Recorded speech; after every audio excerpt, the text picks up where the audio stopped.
Israel tortured and sexually humiliated Greta Thunberg.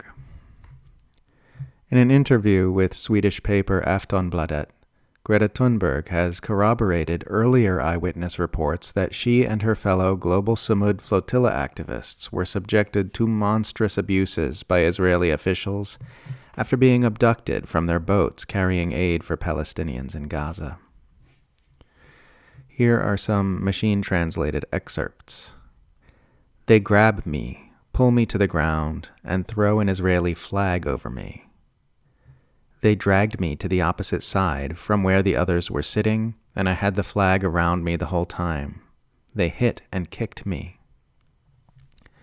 They moved me very brutally to a corner that I was turned towards, a special place for a special lady, they said, and then they had learned Lilla Ora, little whore, and Hora Greta, whore Greta, in Swedish, which they then repeated all the time.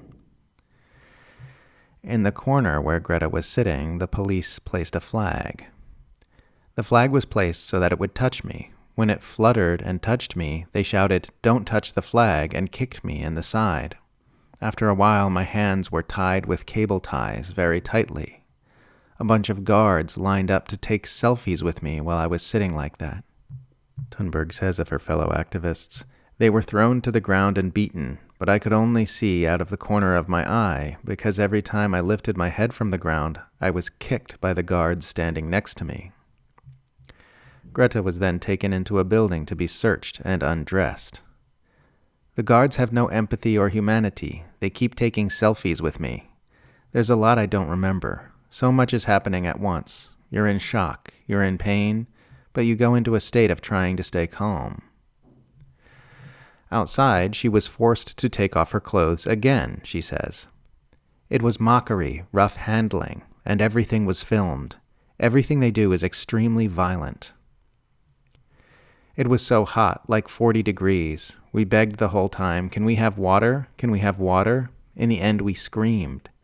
The guards walked in front of the bars the whole time, laughing and holding up their water bottles. They threw the bottles with water in them into the trash cans in front of us. When people fainted, we banged on the cages and asked for a doctor. Then the guards came and said, 'We are going to gas you.' It was standard for them to say that." This shows that if Israel, with the whole world watching, can treat a well-known white person with a Swedish passport this way, just imagine what they do to Palestinians behind closed doors. Thunberg told Aftonbladet that the Swedish government greatly downplayed the abuse she and her fellow Samud Flotilla activists suffered, and wouldn't even bring them water.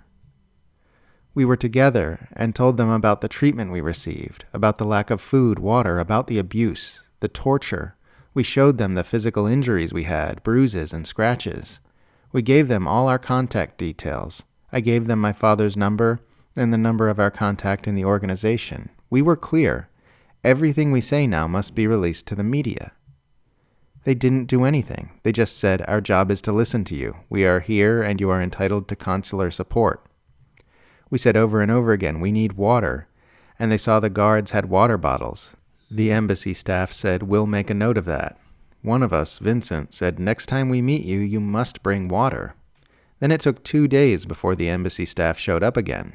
They didn't bring any water except for a small bottle of their own that was half empty. Vincent, who was in the worst shape, got to drink it. We kept asking the guards, "Can we have some water?" But they just walked around with their water bottles and didn't answer. I said, "Are you going to leave us like this? If you leave now, they will beat us up."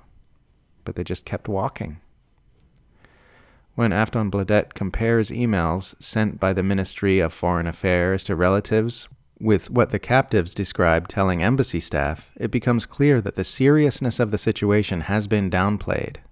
The Ministry of Foreign Affairs describes the scene at the port, where Greta Thunberg was beaten for hours, as follows. She told us about harsh treatment and that she had been sitting on a hard surface for a long time. On Saturday, several media outlets published testimonies that Greta had been subjected to torture. Aftonbladet has spoken to 3 other members of the flotilla who largely confirm what Greta Thunberg says, and who have all experienced various types of abuse and humiliation. We have also spoken to relatives.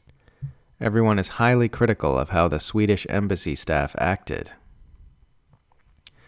Thunberg's statements are not just in alignment with eyewitnesses who said these things were done to her, but with statements from the Israeli government itself. Israeli National Security Minister Itamar Ben-Gvir said last month that Sumud activists must be treated as terrorists in order to create a clear deterrent from future flotilla activism, declaring that anyone who chooses to collaborate with Hamas and support terrorism will meet a firm and unyielding response from Israel. We will not allow individuals who support terrorism to live in comfort. They will face the full consequences of their actions. After the flotilla activists were abducted by the IDF, Ben-Gvir filmed himself taunting them and calling them terrorists. Israel, needless to say, has an extensively documented record of torturing and raping individuals who've been given the terrorist label by the regime. So what Thunberg is describing would be Israel doing what it said it was going to do in order to send a message and deter future efforts to feed starving Palestinians, perhaps singling out the most high-profile activist on the flotilla for special abuse in order to really drive the point home. Israel is so evil, it's actually hard to wrap your mind around it.